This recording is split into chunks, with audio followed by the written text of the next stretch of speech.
నా యొక్క హృదయపూర్వక వందనాలు తెలియపరుస్తున్నాను. ఈరోజు మనము కొన్ని విషయాలు తెలుసుకునే ప్రయత్నము చేద్దాము. అందులో ఉదాహరణతో ఈ యొక్క సందేశాన్ని ప్రారంభించుకుందాము. ఏంటి ఉదాహరణ అంటే, ఒక తల్లి తన కుమారుడిని ఈ విధంగా అడుగుతుంది. ఏమడిగిందంటే, నాకు నువ్వు మాటివ్వాలి. పెద్దగా అయిన తర్వాత మంచిగా చదువుకొని ఒక మంచి జాబ్‌లో ఉండి, మంచి సాలరీ నువ్వు తీసుకోవాలి అని మాటివ్వు అని చెప్పేసి ఆ తల్లి అడిగిందంట. ఆ తల్లి అడిగిన ప్రకారంగానే ఆ కుమారుడు మంచి జాబ్ తీసుకున్నాడు, సాలరీ తీసుకున్నాడు, మంచిగా ఉన్నాడు.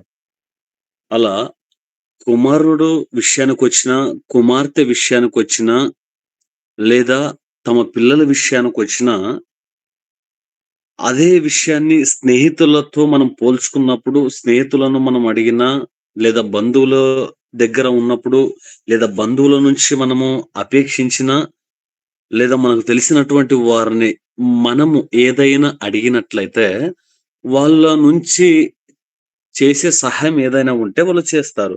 ఒకవేళ వారి నుంచి చేయలేనటువంటి సహాయం ఏదైనా ఉంది అంటే, వాళ్ళు చెప్పేస్తారు, "మేము చేయలేము" అని చెప్పేసి. అయితే ఈరోజు మనము ఇంతే మంది దేవుని యొక్క ప్రసన్నతలోకి అడుగుపెట్టినటువంటి మనమందరము ఒక్కసారి మన ఆత్మను మనము పరిశీలన చేసుకుంటే, దేవుడు మన నుంచి ఏది ఆశిస్తున్నాడు? అంటే నా నుంచి కావచ్చు, మీ నుంచి కావచ్చు. దేవుడు ఏం ఆశిస్తున్నాడు ఇంతకీ మన నుంచి? మన యొక్క చదువునా? ఉద్యోగాన్నా? లేదా మన కుటుంబాన్నా? లేదా మన పిల్లలనా? లేదా మన భవిష్యత్తునా? ఏది దేవుడు ఆశించేది? ఏది దేవుడు కోరుకునేది? ఒకసారి చూద్దాము. సామెతలు 23వ అధ్యాయము అక్కడ ఒక వచనం చూసే ప్రయత్నము చేద్దాము. సామెతలు 23వ అధ్యాయము 26 వచనంలో ఈ మాట రాయబడి ఉంటది. సామెతలు 23, 26. నా కుమారుడా, నీ హృదయము నాకిమ్ము. నా మార్గములు నీ కన్నులకు ఇంపుగా ఉండనిమ్ము. అంటే దేవుడు కోరుకున్నదేంటంటే హృదయాన్ని కోరుకుంటున్నాడు. హృదయముతో ఏం పని జరగవచ్చు? ఏం పని మనం చేయగలము హృదయంతో? చేతులైతే చేయగలరు, కాళ్ళైతే చేయగలరు. తర్వాత నోటితో అయితే చేయగలరు. కళ్ళతో అయితే వాక్యాన్ని చూడడము, లేదా మందిరానికి వెళ్ళడము, లేదా వాళ్ళ పనులు చేసుకోవడము, చెవులైతే వినడము. వీటి అన్నిటిని వదిలేసి కేవలము హృదయాన్నే ఆయన అడుగుతున్నాడు అంటే, మానవుడు అన్నివ్వడానికి ఇష్టపడతాడు, సిద్ధంగా ఉన్నాడు. అన్ని అంటే అది కానుక విషయంలో, దశమ భాగ విషయంలో, లేదా వాళ్ళకున్నటువంటి ఆహార విషయంలో, ధనధాన్యముల యొక్క విషయంలో ఇవ్వడానికి ముందుంటాడు. కానీ హృదయాన్ని ఇవ్వాలి అంటే ఆలోచిస్తాడు. ఎందుకు ఆలోచిస్తాడో మనకు తెలీదు గానీ, నా హృదయాన్ని నీకివ్వాలి అంటే నేను ఆలోచిస్తానేమో. ఎందుకు ఆలోచిస్తాను అంటే, ఇంకా నాలో కొన్ని ఆశలున్నాయి. ఈ లోకానికి సంబంధించినటువంటివి. ఆ ఆశలు నేను నెరవేర్చుకోవాలి అనుకుంటున్నాను కాబట్టి, నా హృదయాన్ని దేవునికి ఇవ్వలేకపోతున్నాను. కొంతమంది. ఒక కేటగరీకి సంబంధించినటువంటి వారు. మరొక కేటగరీకి సంబంధించినటువంటి వారు ఏ విధంగా అంటే, ఓకే. నేను దేవునికి హృదయాన్నివ్వాలి. దేవుడు అడిగాడు కాబట్టి తీసుకో, ఒక ఆదివారం రోజు తీసుకో. లేదా ఫాస్టింగ్ ఆహ్, ఫాస్టింగ్ ప్రేయర్ ఉన్నటువంటి రోజు ఓకే. నా హృదయాన్ని నీకిస్తా. తర్వాత ఇంకా మళ్ళా కనబడదు. అయితే ఒక తెగ సంబంధించినటువంటి వారేమో నీ హృదయాన్ని ఇవ్వమంటే వెనక ముందు చూస్తారు, ఆలోచన చేస్తారు. రెండో తెగకు సంబంధించినటువంటి వారు, అరె మీరైనా మీ హృదయాలను నాకివ్వండి అంటే, కొంతమంది వారానికొకసారి, నెలకొకసారి తమ అవసరతలను బట్టి దేవునికి, ప్రభువా నన్ను నీకు సమర్పించుకుంటున్నాను. నన్ను నేనుగా నీకు ప్రతిష్ఠించుకుంటున్నాను అని చెప్పేసి అలా ఆ యొక్క సందర్భాన్ని బట్టి దేవునికి సమర్పించుకునే వారు గూడా ఉన్నట్టుగా మనం సమాజంలో చూడొచ్చు. ఇక్కడ దేవుడు కేవలం ఏది అడుగుతున్నాడంటే, మీ హృదయాన్ని ఇవ్వమంటున్నాడు. మరి మన హృదయము అంత ప్రాముఖ్యమైనది ఏంటి? అంత ప్రాముఖ్యమైనది ఏముంది ఈ హృదయంలో? అంటే మనకు కొత్త నిబంధన గ్రంథంలో ఆయన అంటాడు, నేను ఆలయంలో కాదు గానీ, నీ హృదయము, నీ యొక్క శరీరము నీ యొక్క హృదయం ఏదైతే ఉందో అందులో నివసించాలి అనుకుంటున్నాను అనడానికి ఇక్కడ మనము సామెతలు 23, 26లో మనం చూస్తాం. ఎందుకంటే ఆ హృదయంలో ఎవరు ఉండాలనుకున్నాడు? దేవుడే ఉండాలనుకున్నాడు. అప్పుడు హృదయంలో దేవుడే ఉండాలనుకున్నప్పుడు మన హృదయాన్ని ఎందుకు ఇవ్వలేకపోతున్నామంటే సంపూర్ణంగా. ఎందుకు మనము ఇంకా దేవునికి హృదయాన్ని సంపూర్ణంగా అంటే 100% ఆయనకు అప్పగించలేకపోతున్నాము అంటే, కొంతమందిని చూసినప్పుడు 50%, మరొక కొంతమందిని చూసినప్పుడు 70%, మరొక కొంతమందిని చూసినప్పుడు 80%. అంటే 100కు 100% మన హృదయాన్ని దేవునికి సమర్పించుకోలేకపోతున్నాము అంటే, జీవితము ఎక్కడో అది దేవునికి ఇష్టము లేనటువంటి కార్యాలు చేస్తుంది అని మనకు మనమే గ్రహించుకోవాలి. మనలను మనమే పరిశీలన చేసుకోవాలి. ఎందుకు నేను 100% నా యొక్క హృదయాన్ని దేవునికి ఇవ్వలేకపోతున్నాను? ఇన్ని వాక్యాలు విన్నప్పటికీ, వాక్యాన్ని చదివినప్పటికీ, అనేక ప్రసంగాలు నీ హృదయంని కదిలించినప్పటికీ, నువ్వు నీకు అనిపిస్తది ఆ వాక్యాలను విన్నప్పుడు నువ్వు నీ దారి సరైనది కాదు అనిపించినప్పటికి గూడా, దేవునికి మన హృదయాన్ని ఇవ్వలేకపోతున్నాము. అలా ఒకవేళ మనలో ఎవరైనా ఉన్నట్లయితే దాన్ని సరిచేసుకునే ప్రయత్నము చేద్దాం. నేనెందుకు ఇవ్వలేకపోతున్నాను? నా వల్ల కావడం లేదా? లేదా కొన్ని విడిచిపెట్టలేనటువంటివి ఏమైనా ఉన్నాయా? అది మీరు పరిశీలన చేసుకుంటే చాలు. పరిశీలన. అందుకే నా కుమారుడా నీ హృదయాన్ని ఇవ్వమంటున్నాడు దేవుడు. ఆ హృదయంలో ఆయన ఉండాలి. ఆయన మాటలుండాలి. ఆయన వాక్యం ఉండాలి. ఒకవేళ మనము ప్రతిరోజు ఇలా కూడుకుంటున్నాం కదండీ! ఒకవేళ మీకు బైబిల్ లేకపోయినా ఒక 100 రెఫరెన్స్‌లో చెప్పేవారు ఎవరైనా మన దాంట్లో ఉన్నారా? ఉదాహరణకు ఎవరిని నొప్పించే ప్రయత్నం నేను చేయడం లేదు గానీ, నాకు బైబిల్ లేకపోయినా వాక్యాలు తెలుసండి. ఒక 100 వరకు వాక్యాలు తెలుసు. ఒక 200 వరకు వాక్యాలు తెలుసు. ఒక 300 వరకు వాక్యాలు తెలుసు. బైబిల్‌లో లేకపోయినా ఆ మాటలు నాకలా వచ్చేస్తాయి. ఆ వాక్యం అలా గుర్తుకొస్తది అని చెప్పగలిగే స్థితికి మనం వెళ్ళాలి. అలా వెళ్తున్నామా ప్రతిరోజు? నాకు తెలుగైతే మనకు కన్‌ఫ్యూజ్ అవుతుందేమో గానీ, కన్నడ అయితే నేను చెప్పగలను. మీరు ఎక్కడి వరకు అంటే నేను నా నా నా యొక్క జ్ఞాపక శక్తి ఎక్కడ 100, 200 అక్కడి వరకు నేను కన్నడలో చెప్పగలను బైబిల్ లేకపోయినా. ఎందుకంటే దేవుడు చెప్పాడు రాబోయే రోజుల్లో వాక్యం ఉండదు. అది కనుమరుగైపోతదంట. కరువు వస్తుంది అని చెప్పేసి పాత నిబంధన గ్రంథంలో మనం చూస్తాం.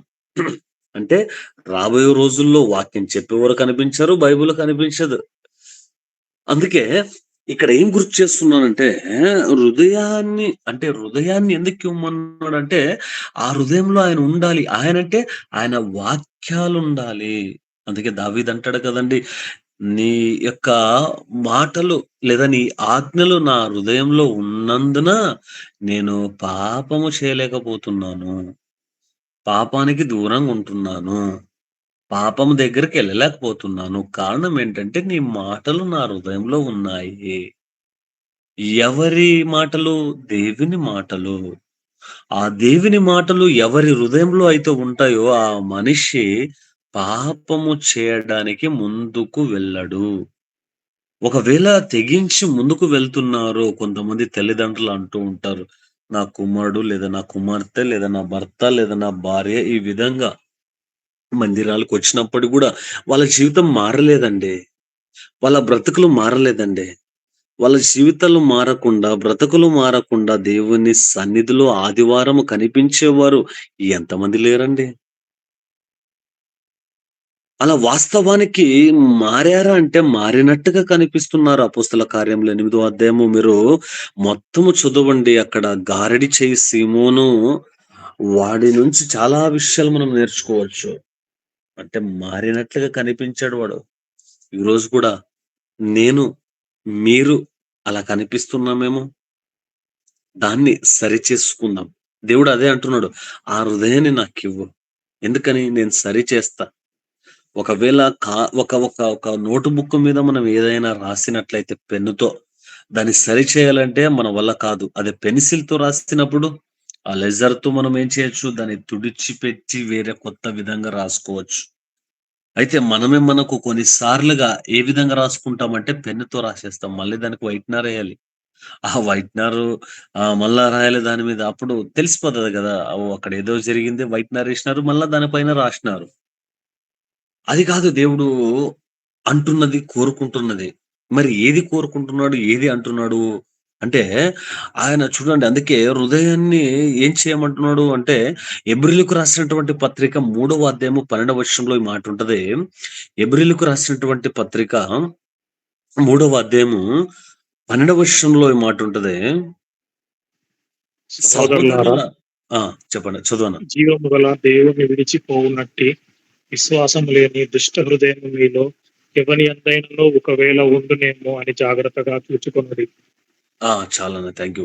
ఇక్కడ మనం ఏం చూస్తాం హృదయాన్ని ఎందుకంటే సహోదరులారా జీవము గల దేవుణ్ణి విడిచిపోవునట్టి విశ్వాసము లేని దుష్ట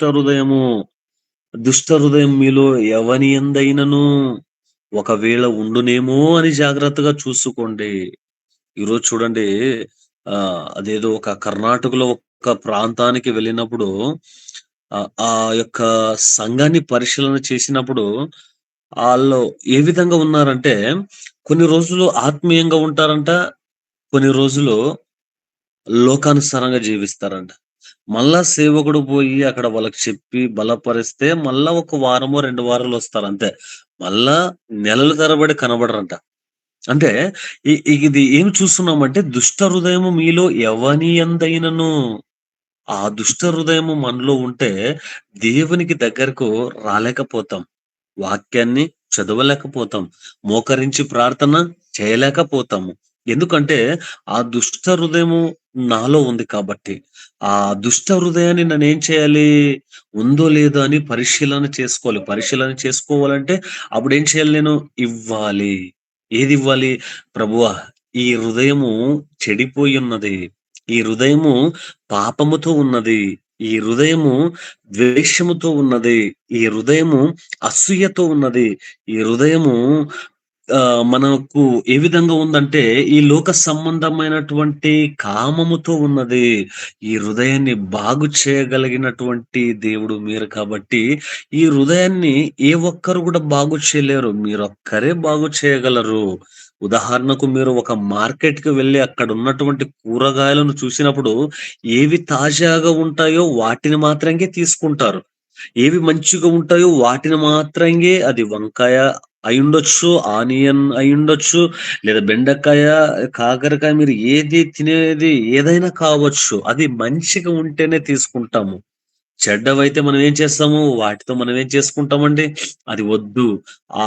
యొక్క మార్కెట్‌లో ఆ కొట్టును వదిలేసి వేరే కొట్టు దగ్గరికెళ్తాం. ఎందుకంటే అక్కడ బాగాలేదు అని చెప్పేసి. అయితే యేసుక్రీస్తు వారి యొక్క ఆయన యొక్క మనస్సు ఎలాంటిదంటే, బాగున్నది నాకవసరం లేదంటాడాయన. అందుకే వాక్యం అంటది నీతిమంతుల కొరకు నేను రాలేదు గానీ, పాపుల కొరకే వచ్చాను అంటాడు. నీతిమంతుల కొరకు రక్తాన్ని చిందించలేదు గానీ, పాపుల కొరకు అవసరం అంటాడాయన. అంటే ఇప్పుడు దుష్ట హృదయము ఎవరిలో ఉంటది? ప్రతి ఒక్క మానవుడిగా ఉన్నటువంటి ప్రతి ఒక్కరిలో ఉంటది. అది దేవుడేమంటాడంటే, అదే తీసుకువచ్చి నాకిచ్చేయి నేను తీసేస్తా నీ దగ్గర నుంచి. ఏది? నాకు నచ్చనిది ఏదైతే నీ దగ్గరుందో, అది నాకిచ్చేయి నేను తీసేస్తా అంటాడు దేవుడు. మనలాగా మనం కూరగాయలను వద్దు అని ఏ విధంగా అంటామో దేవుడు, "అరే! నువ్వు చెడిపోయినావు. నువ్వు పాపంలో ఉన్నావు. నువ్విలా బ్రతుకుతున్నావు. ఇలా తిరుగుతున్నావు. ఇలాంటి పనులు చేస్తున్నావు. ఇలాంటి అలవాట్లు కలిగున్నావు. కాబట్టి నీకు అవసరం లేదు" అని 66 పుస్తకాల్లో దేవుడు ఎక్కడ చెప్పలేదు గానీ, ఆయన చెప్పిందల్లా ఏంటంటే, ఎలాంటి పరిస్థితుల్లో గుండా ఎంత పాడైపోయినటువంటి స్థితిలో ఉన్నప్పటికీ గూడా, "నువ్వు నాకు కావాలి" అని ఆయన అంటున్నాడు. కావాలి నాకు అంటున్నాడు ఆయన. కానీ మనం ఏం చేస్తున్నామంటే, ఆ దుష్ట హృదయము నాలో లేదు అనుకోని మనలను మనమే మోసం చేసుకుంటాము కొన్నిసార్లు. కొన్నిసార్లు నన్ను నేనే మోసం చేసుకుంటా. నా తల్లిదండ్రులకు తెలియకుండా, నా తోబుట్టువులకు తెలియకుండా, నా స్నేహితులకు తెలియకుండా, నా యొక్క కాపరికి తెలియకుండా నేనేం చేస్తానంటే, నాకు నేనే మోసం చేసుకుంటా. నేను బాగున్నానులే, నేను ఆత్మీయంగా ఉన్నానులే, నాకన్నీ తెలుసు. దేవుడు నాకన్నీ తెలియపరుస్తున్నాడు. కాబట్టి ఈ హృదయాన్ని దేవుడు ఎందుకు అడిగాడంటే, ఒకరోజు ఆయన లెక్క అడుగుతాడు. ఏ విషయంలో ఆయన లెక్క అడుగుతాడు? మొదటి యోహాను 3వ అధ్యాయము 20 వచనములో ఒక్కసారి చూసే ప్రయత్నం చేద్దాం. కొత్త నిబంధన గ్రంథంలో మనం చూద్దాము. మొదటి యోహాను 3వ అధ్యాయము 20 వచనంలో. అక్కడ దేవుడు ఏమంటున్నాడు అంటే, మన దేవుడు హృదయము ఏ ఏ ఆ! విషయములలో ఆ! మన యందు దోషారోపణ చేయునో ఆయా విషయములలో ఆయన ఎదుట మన హృదయములను సమ్మతి పరచుకొనుము. రైట్. ఇక్కడ మనం ఏం చూస్తున్నామంటే, మన హృదయమే దోషారోపణ చేస్తుంది. ఏ విషయంలో అంటే, ఆయా విషయములలో, ఆయా విషయంలో అంటే, మనకు తెలిసినటువంటి విషయాలు ఏవైతే ఉన్నాయో, ఏ నుంచి జెడ్ వరకు అవన్నీ గూడా మన హృదయం ఏం చేస్తుందంట, ఒకరోజు దేవుని దగ్గర అది వినిపిస్తుందంట. ఈ విధంగా ఉంది. ఇలా ఉంది. దీంతో నిండి ఉంది. అని చెప్పేసి ఆ హృదయమే దోషారోపణ చేయును. ఆ విషయములలో ఆయన ఎదుట మన హృదయమును సమ్మతిపరచుకుందుము అనే విషయాన్ని చూస్తాం. ఇది ఎక్కడ మనకు ఉదాహరణ కనిపిస్తదంటే, ఒకానొక రోజు బిలాము గాడిద మీద ఇశ్రాయేలులను శపించడానికి వెళ్తాడాయన. అలా వెళ్తున్నటువంటి సమయంలో ఆ రాజు అంటాడు, "నువ్వు అక్కడికెళ్ళిన తర్వాత ఇశ్రాయేలీయులను శపించడానికి వెళ్ళాలి నువ్వు." అంటే ఈ బిలాము అంటాడు, "రైట్ నేను శపించడానికే వెళ్తానని" చెప్పేసి వెళ్తాడు. వెళ్ళిన తర్వాత ఇశ్రాయేలులను చూసి ఆ వ్యక్తి శపిస్తాడు.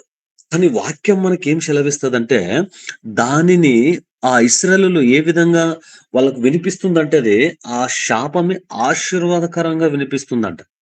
అంటే ఉదాహరణకు ఏ ఇశ్రాయేలీయులు మీరందరూ నాశనమైపోతారు అని బిలాము అంటే, వాళ్ళకి ఏ విధంగా వినిపించింది అంటే, ఇశ్రాయేలీయులు మీరందరూ గూడా దేవుని ద్వారా ఆశీర్వదించబడుతున్నారు. కానీ బిలాము అన్నదేంటి? నాశనమవుతారు అన్నాడు. కానీ వాళ్ళకి వినిపించిందేంటి? మీరు ఆశీర్వదించబడతారు. అంటే ఇక్కడ ఏం చూస్తున్నాం మనము అంటే, ఏ విధంగా అయితే బిలాము ఆ పాత నిబంధన గ్రంథంలో ఉదాహరణతో ఈరోజు మనము దోషారోపణ చేయను. ఏది దోషారోపణ? హృదయము. ఏ ఏ విషయములలో మన యందు దోషారోపణ చేయనో, ఆ విషయములలో ఆయన ఎదుట, దేవుని ఎదుట మన హృదయములను సమ్మతిపరచుకుందుము. అందుకే 21లో అంటాడు, ప్రియులారా మన హృదయము మన యందు దోషారోపణ చేయని యెడల దేవుని ఎదుట ధైర్యముగా నిలవదుము. చూడండి, ధైర్యంగా నిలవబడాలి దేవుని ఎదుట. అందుకే అంటాడు కదండీ దావీదు. అందుకే దావీదును దేవుడు హృదయానుసారుడు ఎందుకన్నాడు అంటే, దావీదు అంటాడు, నాలో పాపము నాలో పాపముందేమో నన్ను పరీక్షించు, పరిశోధించు. ఈ ఎంత చక్కగా మాట్లాడతాడండి. ఆయనొక్కటే దావీదు. యేసుక్రీస్తు ఏ విధంగా అయితే భూమి మీద ఉన్నప్పుడు అక్కడున్నటువంటి యూదులకు, అక్కడున్నటువంటి శాస్త్రులు, అక్కడున్నటువంటి పరిసయ్యులు వీళ్ళను చూసి మీలో ఎవడైనా నాలో పాపం ఉందని నిరూపించగలడని ఏ విధంగా అయితే అన్నాడో, ఆ యొక్క మాట ఏదైతే ఉందో అది మళ్ళా దావీదు యొక్క జీవితంలో మనం చూడొచ్చు. దావీదు అంటాడు, "నన్ను పరిశీలించు, పరిశోధించు నన్ను. నాలో ఏదైనా ఆయాసకరమైనది, పాపకరమైనది ఉందేమో" అంటాడు. ఆ మాట అన్నాడంటే ఎంత ధైర్యముతో అనిండొచ్చు. ఈ రాత్రి నువ్వు నేను మనం ఆ మాట చెప్పగలమా? నా కళ్ళను, నా చేతులను, నా హృదయాన్ని, నా మనస్సును, నా ఆలోచనలను పరిశీలన చేయి. పాపముందా అని మనము దేవుని దగ్గర చెప్పగలమా? ఒకవేళ మోకరించి ఈ యొక్క సందేశం అయిపోయిన తర్వాత మీరు వ్యక్తిగతంగా ప్రార్థన చేసుకునే యొక్క వ్యక్తులుగా మీరుంటే, ఆ యొక్క సమయాన్ని మీరు గుర్తు చేసుకొని పొద్దున్నుంచి ఇప్పటి వరకు లేదా ఒక వారం, ఒక నెల అయిపోయిందేమో. అలా అయిపోయినప్పుడు చూసినప్పుడు నీ జీవితాన్ని పరిశీలన చేసుకున్నప్పుడు ధైర్యంగా చెప్పగలమా, నన్ను పరీక్షించు, నాలో లోపముందా? నన్ను శోధించు, నాలో పాపముందా? అని చెప్పలేనటువంటి స్థితిలో ఉంటే దేవుడంటాడు, ఆ హృదయాన్ని నాకివ్వు. నేనేం చేస్తా? చెప్పగలిగే స్థితికి నిన్ను మారుస్తా అంటాడు దేవుడు. చెప్పగలిగే స్థితికి నేను నిన్ను మారుస్తాను అంటాడు. మరి అలా మారుస్తాను అన్నటువంటి దేవుడు అందరికి ఏం తెలియపరిచాడు అంటే, ఎలా మార్చగలడు అంటే, ఎజికేలు 36 మనకందరికి తెలిసినటువంటి విషయమే. ఎజికేలు 36, 26లో ఏం చూస్తాము? మీకు నూతన హృదయాన్ని ఇస్తానన్నాడు. మరి నూతన హృదయాన్ని ఆయన ఎందుకిస్తాను అన్నాడు అంటే, ఆయన మనలో ఏ పాపము లేనటువంటి వ్యక్తిగా చూడాలి అని ఆశపడ్డాడు, అనుకున్నాడు. అందుకే ఆయన మీ హృదయాన్ని ఇవ్వండయ్యా. మీరు డబ్బులిస్తున్నారు మంచిది. అంటే కానుకలిస్తున్నారు మంచిదే. సహాయం చేస్తున్నారు మంచిదే. అన్నిటికన్నా ప్రాముఖ్యమైనది ఏంటి అంటే, ఆ హృదయాన్ని ఇవ్వలేకపోతున్నారు. ఆ హృదయాన్ని ఎందుకు ఇవ్వలేకపోతున్నాము? హృదయం తప్ప ప్రభువా మీరు ఏదైనా అడగండి ఇచ్చేస్తామంటారు మనలో కొంతమంది. అయితే నువ్వు నేను మనం అలా ఉండకూడదు. ఈ రాత్రి దేవుడు మనతో ఒక 2, 3 మాటల ద్వారా మాట్లాడినట్లయితే, అది వాస్తవమైనట్లయితే, ఇంకా మన హృదయాన్ని దేవునికి ఇవ్వకుండా సగం సగం జీవితము, సగం సగం భక్తి ఇలా ఉన్నట్లయితే దాన్ని సరిచేసుకొని 100కు 100% సంపూర్ణంగా ప్రభువా నా హృదయాన్ని మీకు సమర్పిస్తున్నాను. నేను సమర్పించుకుంటున్నాను. ఏ విధంగా? మగ్దలేనే మరియలాగా, సమరయ స్త్రీలాగా, తర్వాత మనం చూస్తే ఇంకా అలాగే చూసుకుంటూ వెళితే చాలా మంది భక్తులు మనకు కనిపిస్తారు. వాళ్ళలాగా సమర్పణ కలిగినటువంటి జీవితము జీవిస్తాం. సమర్పణ కలిగినటువంటి బ్రతుకును బ్రతుకుతాం. సగం సగం బ్రతుకు మనకు వద్దు అని దేవుని వాక్యం సెలవిస్తది. అందుకే ఒక భక్తుడు అంటాడు, తెల్ల బట్టలేసుకున్నాం, పెద్ద బైబిల్ పట్టుకున్నాం, మందిరానికి వెళ్లి గొప్పగా ప్రార్థనలు చేసిన వాక్యాన్నయితే చెప్పినావు గాని, నీ బ్రతుకు మారకపోతే వృధా అని చెప్పేసి సాయిలన్ అనే వ్యక్తి ఆయన పాటలు పాడాడనమాట. అందులో ఒక పాట ఇది. అంటే ఏం తెలియపరిచాను అంటే, హృదయాన్ని, హృదయాన్ని అది మోసము చేస్తది. అది కుటుంబంలో ఉండేవారినైనా, స్నేహితులనైనా, మన తోబుట్టుల్లో ఎవరినైనా అది ఎప్పుడో ఒకప్పుడు మోసం చేస్తది. అలా నేను మోసపోయానా? అలా నేను మోసం చేశానా? ఇంకా మోసం చేస్తూనే ఉన్నానా? పరిశీలన చేసుకుందామా? మనల్ని మనము దేవునికి సమర్పించుకుందామా? అలాంటి స్థితిలో ఉన్నట్లయితే, అలాంటి జీవితము జీవిస్తున్నట్లయితే, అలాంటి బానిసత్వంగా మనము బ్రతుకుతున్నాము అంటే ప్రభువుని అడుగుదాం. అవును ప్రభువా, నా హృదయము అనేక సార్లు నన్ను వంచింది. మోసము చేసే విధంగా చేసింది, మార్చింది. నేను అనుకుంటాను బాగుండాలి, పరిశుద్ధంగా ఉండాలి, యథార్థంగా ఉండాలి, నిన్ను ఘనపరచాలి, మహిమపరచాలి, అనేక మందికి వాక్యాన్ని తెలియపరచాలి, అనేక చోట్లకు నిన్ను పరిచయం చేయాలి అనుకుంటున్నాను గానీ, కొన్ని శోధనలకు లొంగిపోతున్నా, పడిపోతున్నా. అవి నా కళ్ళ ముందు వచ్చినప్పుడు, నేను వాటిని చూసినప్పుడు, దాని గురించి ఆలోచన చేసినప్పుడు, నా హృదయంలో నువ్వు మీ వాక్యాలను గుర్తుకు రాకుండా లోకానుసారంగా ఆలోచించే వ్యక్తిగా కనిపిస్తాను. లోకానుసారంగా బ్రతికే వ్యక్తిగా కనిపిస్తాను. అయితే నా జీవితము, నా హృదయము ఈ రాత్రి మీరు మార్చగలిగితే, మరలా అలాంటి స్థితికి నేను వెళ్ళకుండా, బలహీన పడకుండా నాకు సహాయం చేయండి అని మనము దేవుణ్ణి అడుగుదాము. దేవునికి ప్రార్థన చేద్దాము. మనల్ని మనము దేవునికి సంపూర్ణంగా ప్రతిష్టము చేసుకుందాము. అలా మన అందరికీ దేవుని కృప తోడై ఉండి మనలను ఆధ్యాత్మికంగా బలపరిచి ఆయనకు మహిమ, ఘనత తెచ్చే వారిగా మనం ఉందాము. ఆ విధంగా పరిశుద్ధాత్ముడు మనల్ని అందరిని ఉపయోగించుకొను గాక. ఈ వాక్యం ద్వారా దేవుడు మనల్ని దీవించును గాక. ఆమేన్.